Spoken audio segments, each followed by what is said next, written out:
Well, we are gearing up for the 2024 election here in the good old US of A. And if you're tired of feeling like you live in unprecedented times, you are not alone. My name's Taylor. I'm an autistic mom of two, and I'm here to help you navigate this election season.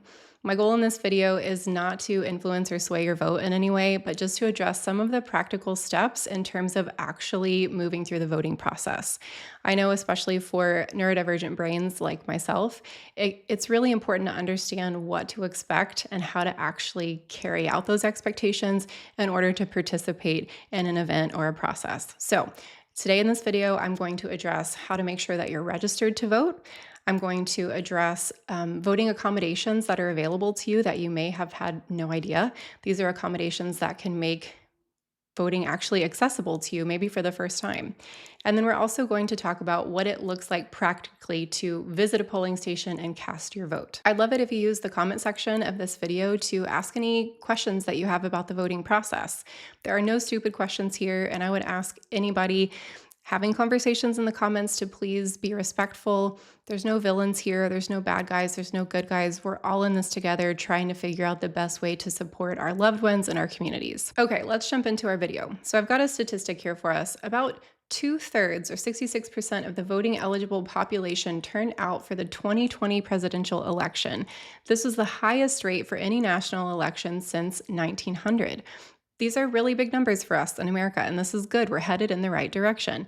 I firmly believe that the more voters we have that cast a vote, the better representation we're going to have for our communities. So I know it can be easy to feel like my vote doesn't really matter. I'm just one person. There's so many other people. It really, truly does matter. And what's the alternative? Sitting at home and doing nothing? I mean, that really doesn't make a difference, right? So get out there, cast your vote. I'm going to help you figure out just how to do that. In the process, I want to encourage you not to villainize either side. What we focus on, we create more of. So if we're going through this process thinking, oh my gosh, I can't believe what the other side's doing. They're doing this and it's driving, it's making me mad. And yes, there's a place for that. There's a place for anger. There's a place for pain. But what we focus on, we create more of. And it is much more rewarding, and I feel like much more life-giving, much more transformative to focus on how you personally can make a difference, right? If you're driving a car and you're looking off the road, you're going to eventually start veering off the road. So what path are you on? What path do you want to drive? What do you want to contribute to the world? Focus on that. Focus less on what the other side is doing. Focus more on the change that you want to create in the world. I believe that when we cast our vote from this place, more of creating change that we want to see in the world, more from a place of compassion, a place of caring, rather than I have to fight and I have to do this because they're ruining everything. It's a totally different energy, and it has huge ripple effects. It even affects how we relate to our neighbors, to our family, to our friends. We all, in some capacity, are just trying to do the best we can to support the people we love the most. And if we can come at it from that perspective, it really will soften. It'll soften so much of those sharp edges that are everywhere right now. So focus on your own experience. What you focus on, you create more of.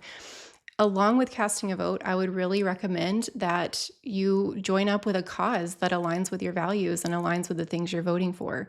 It's a very easy time to feel helpless, to feel like your voice doesn't matter, it's not making much of a difference. But again, that's not true. Get involved, even if it's in small ways, even if, like I said, it's just showing up in the comments and being supportive of other people who are trying to figure it out. Creating positive change in your own small environment has huge ripple effects. And I also just wanted to share one more little piece of motivation here before we jump into the specifics. Casting your vote is a way to show respect for the people that have gone before us to protect this right. And it truly is an incredible right to have the ability to vote in a democratic government. I was actually talking with a friend a few months ago whose home country is across the world, and he was telling me that in his election, he would cast a vote and then he would hand it to a government official on the way out, and they would look at it, and if they didn't like who you were voting for, they would throw it in the trash can right in front of you. That is happening in the world today, and we are lucky enough to be in a country where we can go to a public place, cast a vote, and in some capacity, we are able to voice what is important to us, Okay, so casting that vote, it's a sign of respect for the people that have fought for us to be able to have this right. Okay, let's talk about how to get registered to vote. Some of you may be asking, I don't even know, like, when does that happen? Did I sign up for something when I got my driver's license? How do I even know if I'm registered? It's actually quite simple.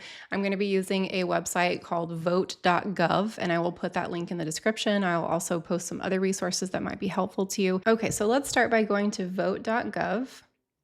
And then you'll come here and you will select your state or territory. I'm going to select Texas because that's where I live. And you'll scroll down. It says how to check your voter registration. You can confirm your voter registration status on Texas's election website. So I'm going to click this. Again, this process is going to be different depending on which state you live in. But here, this is taking me to a Texas Secretary of State page. And if I go over here, it says, am I registered? Under selection criteria, I can click TDL, which is Texas driver's license, date of birth. And then once I enter those two things, I hit submit and it will tell me right off the bat, registered or not registered. It will also give me the opportunity to change my address if I need to update it. It's important that you have your current address listed there. If I need to register, I can go back to this page. It says not registered to vote. I will click this register button here. It will take me to a Texas voter registration application. Are you a U.S. citizen? Yes. Will you be 18 years of age on or before election day? Yes. And then it will give me an online application. Now, you want to make sure that you get registered to vote early because for every state, there's a different deadline. I know for Texas, I think it's 30 days before the election date in November. So getting registered to vote is very important. You don't want to wait up until the last minute because you'll be turned away and there's no way to get around it. Okay. You have to register to vote early. It's a pretty simple, straightforward process. If you want kind of a one-size-fits-all approach, you can go back to that vote.gov and scroll down. You'll see it says download the National Voter Registration Form. And then that's going to take you to this guide. You'll scroll down here and you'll just see a generic voter registration application. And then when you scroll down, you'll see every state and territory listed, and you'll just select the address that correlates with your state or territory, and you will mail off that form to that address. And that's how you register to vote. Also, in case I didn't say it already, it's totally free. It does not cost you anything to register to vote. It's pretty simple and straightforward, quick and painless. Another website that I like, that I find helpful, is vote411.org. And as election day approaches, you can enter your address and it will tell you where your polling locations are. Oftentimes there's many different options. I know, especially for me, I live in a big metroplex, Dallas-Fort Worth. There's a lot of different options for me. It will also tell you the hours for when the polling location is open and also the dates for early voting. So especially for my neurodivergent peeps out there, please consider early voting because this is one of the best ways to dodge all of the big crowds and the hustle and bustle of the actual election day. Okay, so you're registered to vote. What next? Let's talk about some accommodations that might be available to you that make this process even more accessible. Again, this will vary by state, but for people with a disability, which you may consider yourself to be as someone who's autistic or neurodivergent, oftentimes you can request a mail-in ballot. What this means is they'll mail a ballot to your house, you fill it out in the privacy of your home, and you mail it back.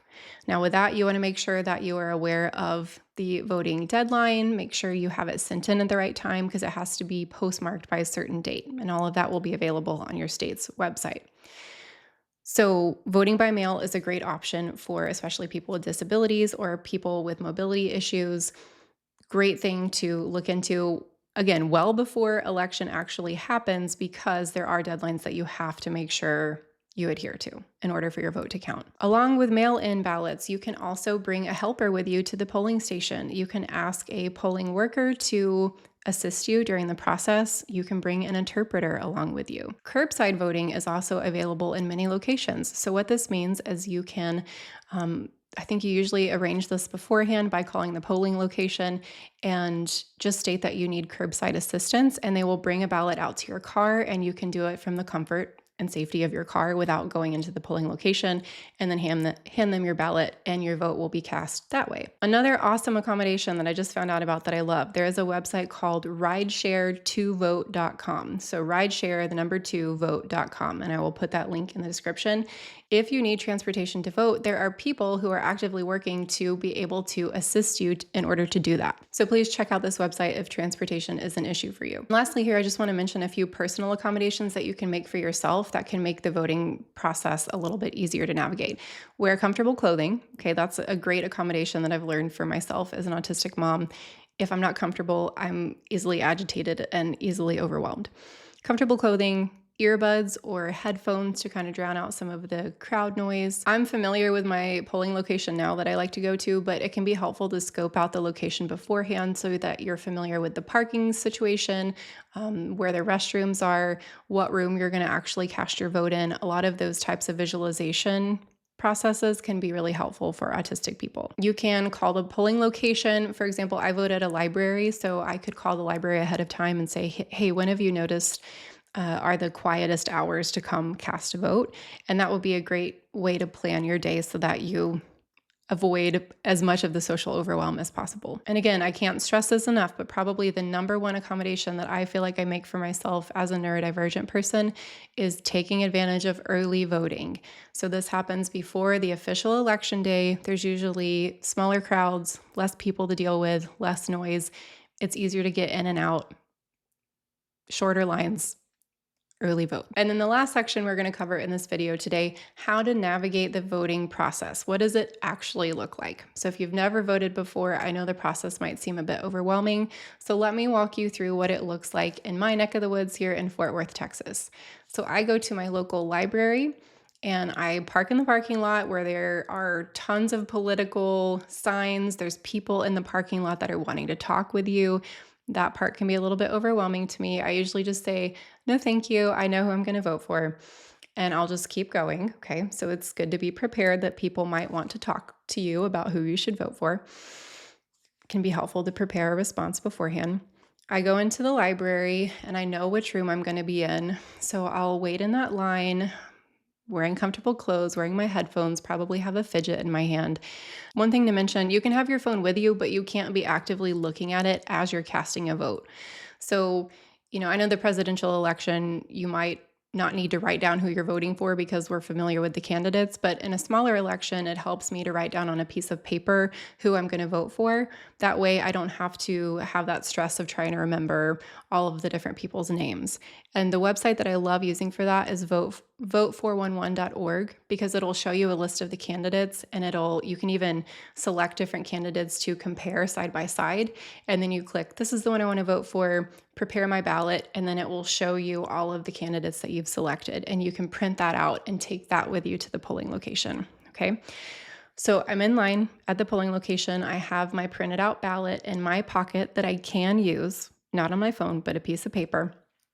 And then when I get into the actual room, usually the polling workers are super kind and helpful. The official book with voter registration, they've got all of the people in that county and their addresses listed, and you'll show them some form of identification. So I always just show them my driver's license. You can also use a passport, a military ID. In Texas, I think you can also use sometimes a utility bill. But again, you can find valid forms of ID that are accepted in your state through that vote.gov website. I show them my license. They cross-check it with the official book. And then they give me, I think they usually give me a passcode. So this is like, okay, I can't remember the specifics here. I think it's like a 4 to 6 digit number that they print out on a piece of paper, and then they send me off to a voting booth. And when I go to the voting booth, there's this little like round dial. To me, it's a bit outdated. And I use the dial to input my code. And this basically just shows like I've been given clearance to use a voting machine. I've been approved. Here's my code. That basically logs me in. And then you'll be prompted. It'll ask you who you'd like to cast your ballot for. And by the time you've selected all the candidates, if it's just for one race or several, it'll take you to an end screen where you can see all of the people that you've selected and you have a chance to kind of double check it. And then you hit cast vote. So what happens after that, it will print out a piece of paper right there in front of you. And again, this is Texas. I'm not sure how it works in other states, but I would assume it's similar. And the piece of paper has an arrow on it, and then it has a list of the people that you voted for.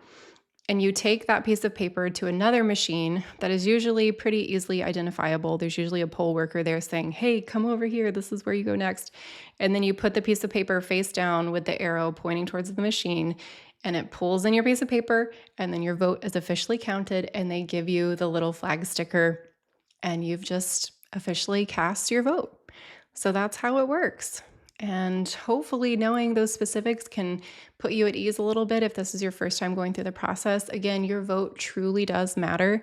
And it's so special and such an honor that we get to be a part of a democracy. And my hope really is with this video that we have the highest voter turnout ever in America, because I believe that that is the best way that we can support our communities, is to have the best representation possible when we hear from all of the voices in our community. So again, please let me know in the comments if you have questions about the voting process. I won't judge you. No stupid questions here. Those of you who are interested in this type of thing, please help me field these questions in the comments with respect and compassion. And together we will make it through. What we focus on, we create more of. So focus on the positive change that you want to be in the world. Come from a place of love and compassion whenever possible. And we're going to make it through.